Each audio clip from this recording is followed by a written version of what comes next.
And then Chelsea this week, there's been an awful lot going on yet again. But we'll start with one deal that's been agreed off the pitch. So they've agreed a sleeve deal with FIFA. Um, is that likely still to be well short of what a front of shirt sponsorship deal could be worth? Well, I think it's indicative of a couple of things. So in 22-23, they were getting best part £20 million from a crypto company, Whalefin, I think they're called. And 20 million quid was right at the top of the market. This deal is thought to be about a third of that, around about 6 to 8 million quid, potentially with some bonuses if they were to qualify for the Champions League. But so clearly, it's a very big down round for the sale of that property.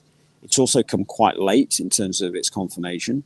So I haven't checked, but I would think that it does not appear on replica product right now, unless it's added as a in the next batch of printing, which is another negative to the deal.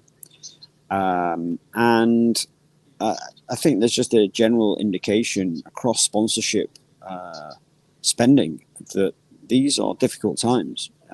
Juventus announced this week that they will run with Save the Children on the front of the shirt whilst they continue to look for a front of shirt sponsor. And they're only looking for about half of what Chelsea are looking for on front of shirts. So I think these are concerning times on those big ticket sponsorships, because the discounts that people are getting to historic deals are not small. It's not a case of, well, they're flat from the previous year. They're having to take very substantial down rounds, and that's going to have a big impact on their budgets. Mm. And then Conor Gallagher finally sealed his move to Atletico Madrid this week. And then it looks like Brozier might be going to Ipswich on loan with a deal that includes a £30 million permanent clause. We've talked before about how much player trading profit Chelsea have to make each year. Would those deals go a long way towards reaching where they need to be? No, well, I wouldn't say a long way.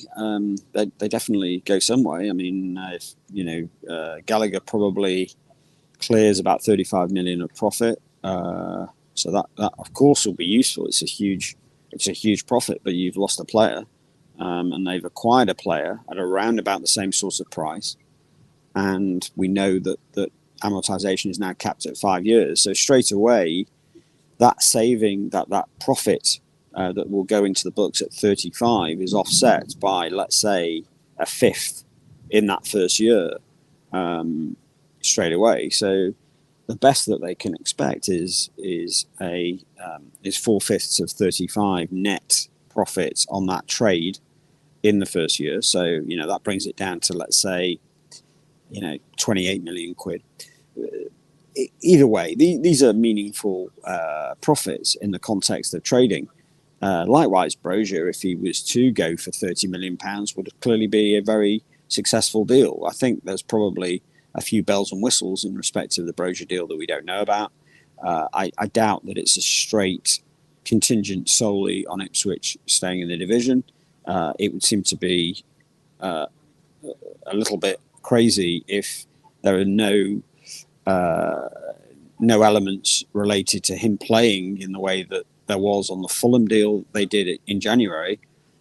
You would think, therefore, that not only do Ipswich need to stay up, but actually Brozier needs to play. So I suspect there's a few contingencies on the deal. Likewise, if they do the deal and 30 million is banks, that will clearly help them.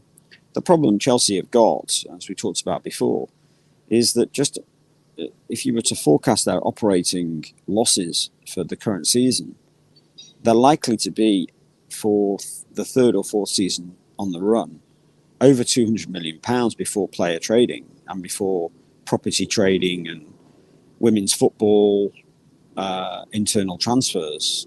So they start from a position of having extremely high operating losses. So all of these things around the edges are important, but £200 million of operating losses is very, very hard to overcome in a PSR calculation. So we'll just have to see. We'll know a lot more when we get hold of the 23-24 audited accounts. But of course, that won't be until next March or April. So we won't really have a very clear understanding of their financial picture until we get a bit more information. But it's it's uncontroversial that the club is operating on very, very significant day-to-day losses. And then it's emerged that Raheem Sterling seems to have been added to the very growing list of unwanted players at Chelsea. There doesn't seem to be too much interest around him due to largely his wages and what that deal would entail. Mm-hmm. Will it be difficult for them to sell him this summer?